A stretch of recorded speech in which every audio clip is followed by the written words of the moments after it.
রাত্রিবেলায় মসজিদে জিনেরা নামাজ আদায় করে কিনা, যে আসলে এটা সত্য কিনা, এটা বাস্তব, এটা হতে পারে। মসজিদের ছাদ পর্যন্ত গিয়ে মাথা ঠেকতেছে এবং সিসি ক্যামেরায় ধরা পড়া, এগুলো আসলে যতক্ষণ পর্যন্ত আপনি নিজ চোখে না দেখবেন ততক্ষণ পর্যন্ত অনেকে বিশ্বাস করে না। রাসূল আকরাম সাল্লাল্লাহু আলাইহি ওয়াসাল্লামের সাথে জিনদের সমন্বিত সাক্ষাৎ ঘটেছে 6 বার, মদিনায় 3 বার, মক্কায় 2 বার, আর মক্কা মদিনার বাইরে 1 বার। রাসূল সাল্লাল্লাহু আলাইহি ওয়াসাল্লাম যখন তায়েফ থেকে এই যে রক্তাক্ত অবস্থায়, তায়েফের মানুষ যখন ইসলামের দাওয়াত গ্রহণ করলো না, আল্লাহর হাবিব সাল্লাল্লাহু আলাইহি ওয়াসাল্লাম যখন মক্কায় ফিরে আসতেছিলেন, মক্কায় ফিরে আসার পথে একটা উপত্যকায় তিনি নামাজ আদায় করছিলেন। তো সেখানে কোরআনুল কারীম আল্লাহ রাসূল যখন সশব্দে তেলাওয়াত করছিলেন, ঠিক সেই মুহূর্তে 70 থেকে 80, 80 থেকে 90, কেউ কেউ বলছেন 70 জন, কেউ বলছেন 80 জন, কেউ বলছেন 90 জন, এই 90 জন জিনের একটা টিম আল্লাহ রাসূল সাল্লাল্লাহু আলাইহি ওয়াসাল্লামের এই কোরআন তেলাওয়াত শুনেছিল এবং দ্বীনের দাওয়াত নিয়ে তারা ইসলাম কবুল করেছিল। আব্দুল্লাহ ইবনে আব্বাস রাদিয়াল্লাহু তাআলা আনহু তিনি একটি বিষয় বলছেন যে রাসূল আকরাম সাল্লাল্লাহু আলাইহি ওয়াসাল্লাম, আল্লাহর হাবিব সাল্লাল্লাহু আলাইহি ওয়াসাল্লাম একবার সাহাবীদেরকে বলেছিলেন, জিন সম্পর্কে যদি তোমাদের কোনো আগ্রহ থাকে বা তোমরা কিছু জানতে চাও তাহলে আমার সাথে চলো। তো আল্লাহ রাসূল তখন সেখানে গিয়েছিলেন। তো নবীজি সাল্লাল্লাহু আলাইহি ওয়াসাল্লাম জিনদের সাথে সাক্ষাৎ করেছিলেন, সুদীর্ঘ হাদিসের মধ্যে এটা আছে। এবং আল্লাহ রাসূল সাল্লাল্লাহু আলাইহি ওয়াসাল্লামকে খুঁজে পাওয়া যাচ্ছিল না। পরবর্তীতে নবীজি নিজেই বলেছিলেন যে আমি জিনদের কাছে গিয়েছিলাম এবং সেখানে তাদের সাথে আমার সাক্ষাৎ হয়েছে। পবিত্র কোরআনুল কারিমে 1, 2, 3টা আয়াত না, একাধিক আয়াতে আল্লাহ সুবহানাহু ওয়া তাআলা কিন্তু জিন জাতির ব্যাপারে কথা বলেছেন।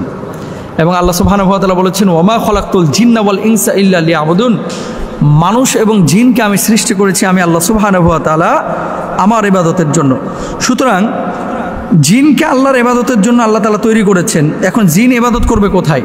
জিন ইবাদত করবে তার জগতে। এবং জাহান্নামের মধ্যে মানুষ এবং জিন দিয়ে আল্লাহ সুবহানাহু ওয়া তাআলা জাহান্নামের যে উপাদান বানাবেন, মানুষ এবং জিনকে যে জাহান্নামের মধ্যে পোড়াবেন, এটা কিন্তু হাদিসের মধ্যে আছে, কোরআনুল কারীমের মধ্যেও আছে। জিন এবং মানুষ দিয়ে আল্লাহ তাআলা জাহান্নামকে পূর্ণ করবেন। তো জিন জাতি এখন মসজিদে যদি নামাজ আদায় করতে চায় তাহলে তারা আদায় করতে পারে। কেন করতে পারে? দেখেন, জিনদের আবাস কোথায়? আপনারা হয়তো বা অনেক আগে আমার একটা লেকচার শুনেছিলেন যে জিন আসলে থাকে কোথায়। জিন যে সমস্ত জায়গা, তাদের আদর্শ জায়গা হচ্ছে ডোবা পানি, যেটা একেবারে সমুদ্রের মতো, সাগরের মতো পানি না, অথই পানি না, ধরেন 2 হাত 3 হাত এরকম আয়তনের একটা পানি, যেগুলোকে আমরা ডোবা বলে থাকি, নর্দমা বলে থাকি। এবং এর ভিতরে দেখবেন বড় বড় ঘাস থাকে, ধানের এই গাছের মতো ঘাস থাকে। তারপরে আপনার বাড়ির ছাদ, যেখানে নাপাকি বেশি থাকে সেখানে নাপাক জিনেরা থাকে। অনেক সময় কাঁঠাল গাছে আপনারা ওই যে গরুর হাড্ডি ঝুলায় রাখেন, একটা ভুল কনসেপ্ট। কোরবানি ঈদ আসতেছে, জবাই করার পরে কি করে, গরুর যে চুয়ালের হাড্ডিটা এটা নিয়ে যে কাঁঠাল গাছে ঝুলায় রাখে। কেন? ধারণা হচ্ছে এখানে বদজিনের কোনো আসর হবে না। অথচ আল্লাহ রাসূল বলছে জিনদের প্রধান খাবার হচ্ছে হাড্ডি। জিন থেকে বাঁচার জন্য আমরা গরুর হাড্ডি ওখানে রাখতেছি, যেটা জিনের প্রধান খাবার। তো এগুলো আসলে ভুল কনসেপ্ট। রাসূল আকরাম সাল্লাল্লাহু আলাইহি ওয়াসাল্লাম মক্কায় জন্মগ্রহণ করেছেন। মক্কায় একটা উল্লেখযোগ্য মসজিদ আছে, যে মসজিদটার নাম হচ্ছে মসজিদে জিন। এবং একটা ওয়াদি আছে, উপত্যকা আছে, যে ওয়াদিটাকে বলা হয় ওয়াদিয়ে জিন। এখানে অনেক ঘটনা ঘটেছে, আপনারা যারা গিয়েছেন আপনারা জানেন। এবং আল্লাহ রাসূল নামাজ পড়েছেন, রাসূল সাল্লাল্লাহু আলাইহি ওয়াসাল্লামের পেছনে জিনেরা এই কোরআন তেলাওয়াত শুনেছেন এবং ইক্তেদা করেছেন, এমন বিষয় পাওয়া যায়। সুতরাং মসজিদে যদি জিনেরা নামাজ আদায় করতে চায় তো এটা তাদের সম্ভাবনা আছে। যদি বাড়ির মধ্যে জিন ঢুকতে পারে, মসজিদে ঢুকতে পারবে না।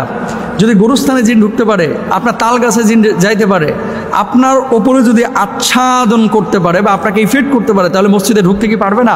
অবশ্যই পারবে। তো এই বিষয়টা নিয়ে আসলে এত আলোচনার কিছু নাই।